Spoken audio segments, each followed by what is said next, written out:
Hello student, स्वागत है आप सभी का हमारे यूट्यूब चैनल अकु ज्ञान तक पर। आशा करते हैं आप सब अच्छे होंगे। इस वीडियो में हम भारतीय इतिहास के महत्वपूर्ण तथ्यों को देखने वाले हैं। यह वीडियो आपके लिए महत्वपूर्ण होने वाली है। वीडियो के अंत तक बने रहे और अगर आप अभी तक हमारे पुराने वीडियोज नहीं देखे हैं तो आप चैनल के प्लेलिस्ट में जाकर देख सकते हैं। धन्यवाद।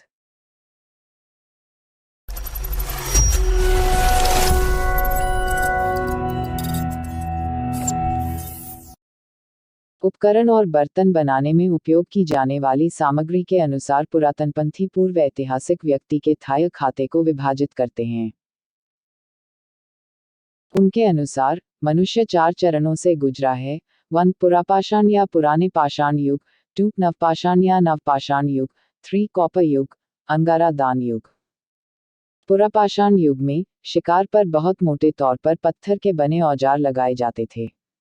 उसके बाद हजारों साल बाद मनुष्य नवपाषाण युग में पहुंचा। धातुओं का उपयोग अभी तक अज्ञात था, लेकिन पत्थर कुछ कठोर सामग्रियों के खिलाफ जमीन था और हथियार और बर्तन बनाए गए। तेजी से इशारा किया गया और शालीनता से निष्पादित किया गया। धीरे धीरे मनुष्य तांबा युग में धातुओं के उपयोग को सीखने लगा। अगला और अंतिम चरण लौह युग था, जब मनुष्य ने लोहे का उपयोग सीखा। सिंध में मोहेंजो-दारो पर पुरातात्विक खोजों के आधार पर भारत मिस्र और बेबीलोन के साथ सभ्यता के शुरुआती घरों में से एक होने का दावा कर सकता है। साइट में एक प्राचीन शहर के खंडहर हैं, जिनमें से 7 तार एक में ऊपर एक निर्मित पाया गया है। ऊपरी स्तर की तारीख आधिकारिक इतिहासकारों द्वारा BC 2700 तय की गई थी। यह काफी हद तक एक शहरी नदी घाटी सभ्यता थी। अब तक की गई खुदाई में ईंटों से बने भवनों, स्तंभों वाले हॉल और स्नानागार की एक श्रृंखला का पता चलता है। लंबे हॉल को शायद अन्न भंडार के रूप में इस्तेमाल किया जाता था। गलियों और सड़कों को अच्छी तरह से योजनाबद्ध किया गया था। प्राचीन एशिया में अनुपम पक्की नालियां थीं। शहरी क्षेत्र से बाहर ले जाने से उपकरण, खिलौने, मिट्टी के बर्तन और आभूषण जैसे उल्लेखनीय नियमितता शिल्प विकसित हुए हैं। खेती और व्यापार उनके मुख्य व्यवसाय थे। गेहूं, जौ, खेत मटर, खरबूजे के बीज और कपास उगाए गए थे।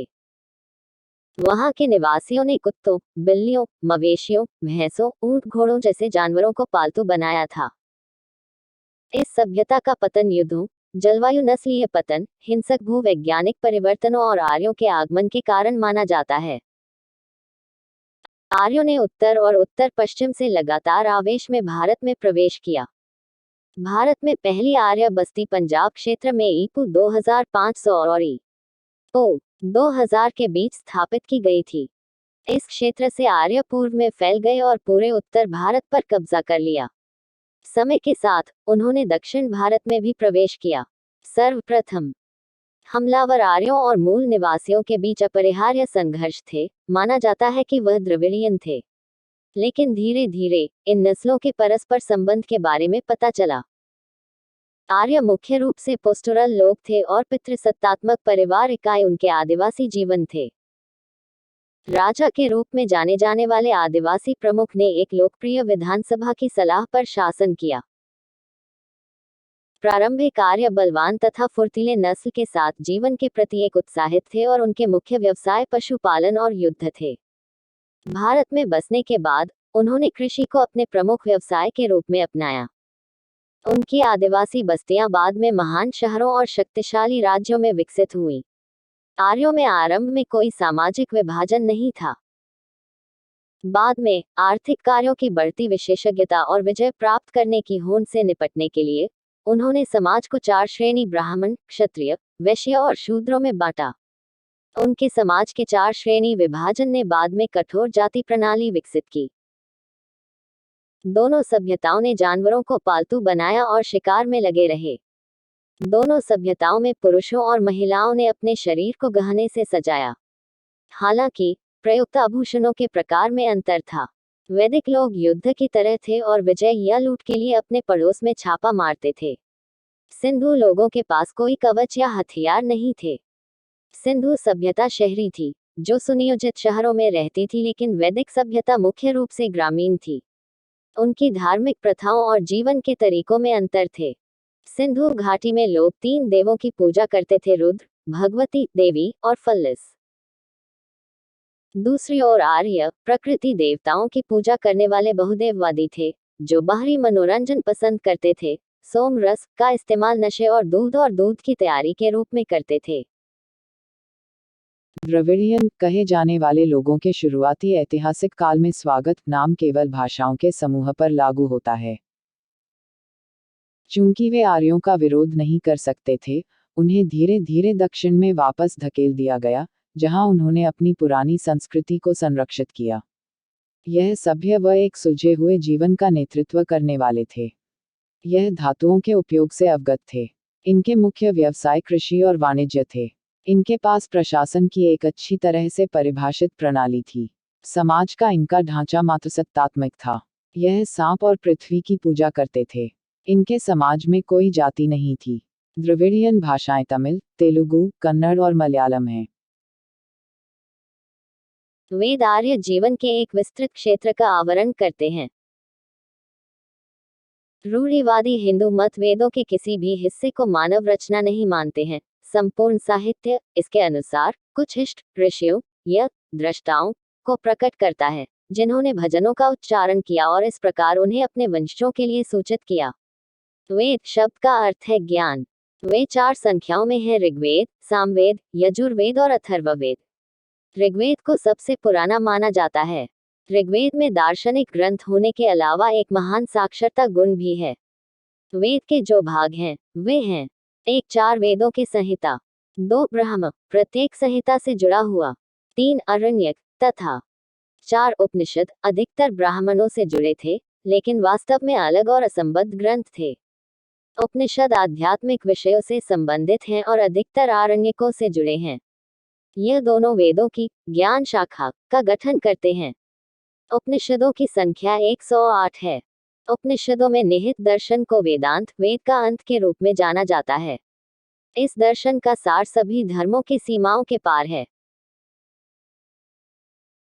मूल रूप से संस्कृत में लिखे गए महाकाव्यों से एक नई दुनिया का पता चलता है। 2 महाकाव्य हैं, रामायण और महाभारत। माना जाता है कि इनका आकार 6वीं शताब्दी ईसा पूर्व से पहले ले लिया गया था। महाकाव्यों में वैदिक प्रकृति पूजा के स्थान पर नए देवताओं का एक चित्रण प्रस्तुत किया गया है। वह प्रारंभिक कार्यों के सरल जीवन को बदलने के लिए एक जटिल सामाजिक और राजनीतिक व्यवस्था को दर्शाते हैं।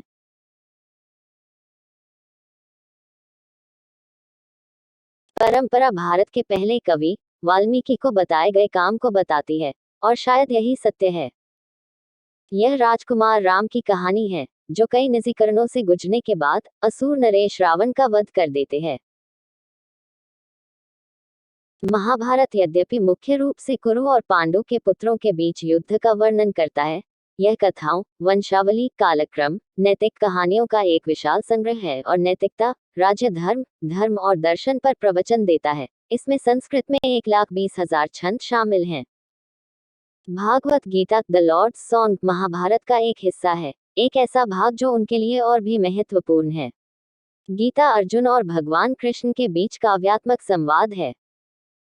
युद्ध के मैदान में भगवान कृष्ण ने अर्जुन को व्यक्ति के कर्तव्य और नैतिकता और कर्म के उद्देश्य के बारे में सोचा। सूत्र साहित्य सूत्र में विभिन्न विषयों पर निर्देशों के मैनुअल होते हैं। संक्षिप्तता और आसान संस्मरण सुनिश्चित करने के लिए सूत्र गद्य के सबसे संकुचित रूप में रचे गए हैं। जातक बौद्ध त्रिपिटक का हिस्सा है। यह कुछ ऐसे जीवन का लेखा जोखा देते हैं जो बुद्ध ने अपने अंतिम जीवन में सिद्धार्थ के रूप में बुद्धत्व प्राप्त करने से पहले जिए थे। वास्तव में जैन धर्म एक गैर ब्राह्मणवादी व्यवस्था है। वर्धमान महावीर को आमतौर पर जैन धर्म का संस्थापक माना जाता है, हालांकि वह 24 तीर्थंकर या संतों के उपवास थे। वैशाली, बिहार में जिले में आधुनिक बसर के एक धनी व्यक्ति सिद्धार्थ के पुत्र वर्धमान ने 30 वर्ष की आयु में अपना घर छोड़ दिया और 12 वर्ष की तपस्या के बाद 13वें वर्ष में आत्मज्ञान प्राप्त किया। 30 वर्षों तक उन्होंने अपने धर्म का प्रचार किया और पावा, पटना जिले में उनकी मृत्यु हो गई। उनकी शिक्षाओं को जैन धर्म के नाम से जाना जाता है। जैन धर्म पुनर्जन्म और कर्म के सिद्धांत का प्रचार करता है। मानव आत्मा सैकड़ों पिछले जन्मों के माध्यम से संचित जुनून और इच्छाओं के तहत बंधन की स्थिति में है। यह केवल निरंतर प्रयासों के माध्यम से है कि आत्मा को ऐसी ताकतों से मुक्त किया जा सकता है। यह वह अवस्था है जब आत्मा को राइट नॉलेज, राइट फेथ और राइट कंडक्ट के 3 गहने मिलते हैं। आत्मा की मुक्ति तब सुनिश्चित हो जाती है और शरीर की मृत्यु के बाद मुक्त आत्मा सिद्ध या अनंत आनंद की भूमि में गुजरती है और तब कोई पुनर्जन्म नहीं होता है, बल्कि केवल शाश्वत धड़कन होती है। मोक्ष की प्राप्ति जीवन की सबसे बड़ी वस्तु है। अनुयायियों को शरीर की मृत्यु, उपवास, अनुशासन, शील, सेवा और तपस्या की सलाह दी जाती है। जैन धर्म अहिंसा पर बहुत जोर देता है। यहाँ तक जानवरों, पौधों और पत्थरों को मारना भी प्रतिबंधित है। महावीर की मृत्यु 546 को उनके निधन के बाद उनके अनुयायी 2 संप्रदायों दिगंबरा और श्वेतांबर में विभाजित हो गए। सिद्धार्थ गौतम, जैसा कि बुद्ध ने अपने ज्ञानोदय से पहले कहा था, कपिलवस्तु के शाक्य वंश के प्रमुख सुदोधन का पुत्र था। उनका जन्म 567 को में लुम्बिनी गोरखपुर जिले में आधुनिक रुम्मीडेक में हुआ था। उनकी माता का नाम महामाया था। परंपरा यह है कि राजकुमार गौतम एक दिन एक बूढ़े आदमी, एक बीमार आदमी, एक मृत शरीर और भीषु को देख चुके थे, जिन्होंने दुनिया को त्याग दिया था और दुनिया को त्यागने के लिए प्रेरित किया गया था ताकि वे दर्द और दुख के अंत का रास्ता खोज सकें। वर्षों के ध्यान के बाद उन्हें गया के पास बरगद के पेड़ के नीचे ज्ञान प्राप्त हुआ और वे बुद्ध बन गए। उन्होंने अपना पहला उपदेश सारनाथ में दिया। उनकी मृत्यु को 487 में हुई। उनकी शिक्षाएं, जिन्हें बौद्ध धर्म के नाम से जाना जाता है, 4 महान सत्य पर बहुत जोर देती हैं। 1. अस्तित्व दुख है। 2. दुख इच्छा से उत्पन्न होता है और इच्छा अधूरी होने से पुनर्जन्म होता है। 3. जब इच्छा पुनर्जन्म बंद हो जाती है और वह निर्वाण है। 4. इच्छा को विचार, मृत और संसार में पवित्रता से जीता जा सकता है। 5. शील और नोबल 8 गुना पथ का अनुसरण। पंचशील सभी के लिए 5 नैतिक सिद्धांत किसी भी जीवित प्राणी को मारने के लिए नहीं है, न कि जो कुछ करना है उसे ले लेना। 8 गुना पथ में अधिकार के विचार, सही इरादे, सही भाषण, सही कार्य, सही जीवन, सही प्रयास, सही ध्यान और सही एकाग्रता शामिल हैं। बौद्ध धर्म गैर चोट मतलब अहिंसा में विश्वास करता है। यह भगवान के अस्तित्व के बारे में चुप है।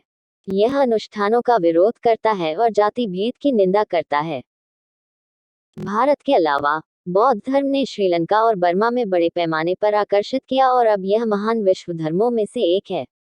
यह 2 संप्रदायों महायान और हीनयान में विभाजित है। श्रीलंका, बर्मा और थाईलैंड के में हीनयान, जबकि महायान तिब्बत, चीन और जापान में प्रचलित हैं।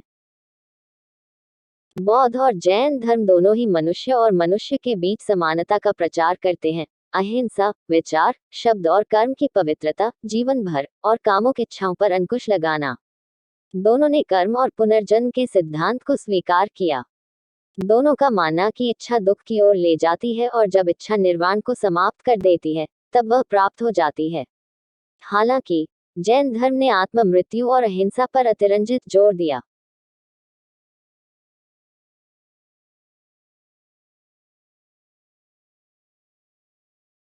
भारत की धरती पर सबसे शुरुआती हमलावरों में से एक सिकंदर महान था, जो ग्रीस में मैसेडोनिया के राजा फिलिप का बेटा था। उन्होंने एक बड़ी सेना के प्रमुख के रूप में 327 को में ओविंद में सिंधु नदी को पार किया। उत्तर पश्चिम में छोटे राज्यों को जीतने के बाद उन्होंने पंजाब में झेलम और चिनाब के बीच एक राज्य के शासक पेरू का सामना किया। तक्षशिला के राजकुमार अभी उस समय के एक और प्रसिद्ध राजा थे। पेरू को हाइडस्पेस झेलम की लड़ाई में हराया गया था। अलेक्जेंडर ब्यास तक आगे बढ़ गया, जब उसकी सेनाओं ने आगे जाने से इनकार कर दिया। वापस जाते समय बेबीलोन में 323 ईपू में उनकी मृत्यु हो गई। सिकंदर के अभियान ने भूमि और समुद्र के 4 अलग अलग मार्ग खोल दिए। मौर्य वंश की स्थापना चंद्रगुप्त मौर्य ने की थी। लोकप्रिय मान्यता कि वह नंदा और मुरा, एक निम्न जाति की महिला का पुत्र था, को अब विख्यात कर दिया गया है। बौद्ध काल के लोग उसे मौर्यों का वंशज, पिप्पलिवन का कुलीन क्षीरिया वंश कहते हैं। चंद्रगुप्त ने अपने शासन के आखिरी में नान दास की बढ़ती कमजोरी और अलोकप्रियता का फायदा उठाया। चाणक्य की मदद से, जिसे कौटिल्य के नाम से भी जाना जाता है, उन्होंने नंदों को उखाड़ फेंका, जो उनकी राजधानी के रूप में पाटलिपुत्र के साथ कलश मगध साम्राज्य के शासक बने। मगध की विजय की तिथि 325 से ईपू 313 है। चंद्रगुप्त आजाद होकर लगभग 305 सेल्यूकस जो निकेटर विजेता का पदभार संभाला के केंद्र से पश्चिमोत्तर भारत ने सिंधु के पश्चिम क्षेत्र पर शासन किया। युद्ध में चंद्रगुप्त विजयी होकर आए थे। आखिरकार दोनों के बीच शांति का समापन विज्ञान की बेटी के साथ चंद्रगुप्त के विवाह से दोनों के बीच गठबंधन पर हुआ। भारतीय सम्राट ने मेगस्थनीज को सेल्यूकस के दूत के रूप में अपने दरबार में भी प्राप्त किया। उन्होंने इंडिका को केवल पाटलिपुत्र शहर के प्रशासन का ही नहीं, बल्कि संपूर्ण रूप से मौर्य साम्राज्य का भी लिखा था।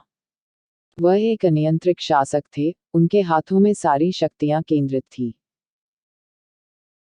चाणक्य द्वारा इस तरह की मदद और मार्गदर्शन किया गया, जिन्होंने ज्ञानशास्त्र नामक एक ग्रंथ भी लिखा, जो राजनीति और राज्यकला पर एक प्रसिद्ध प्राचीन काल है।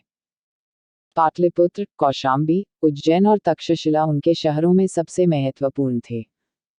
चंद्रगुप्त के प्रशासन की अधिक महत्वपूर्ण विशेषता एक विशाल सेना का रखरखाव था। राज्य ने शराब की बिक्री, हथियारों के निर्माण आदि को बनाए रखने में एकाधिकार का आनंद लिया। इस प्रकार उन्होंने एक सुव्यवस्थित प्रशासनिक प्रणाली की स्थापना की और इसे एक वित्तीय आधार दिया। वह समय जब चंद्रगुप्त ने 200 ईपू में अपना साम्राज्य स्थापित किया, मौर्यों की तरह एक बड़ा साम्राज्य नहीं था, लेकिन मध्य एशिया और भारत के बीच अंतरंग और व्यापक संपर्क के लिए यह उल्लेखनीय है।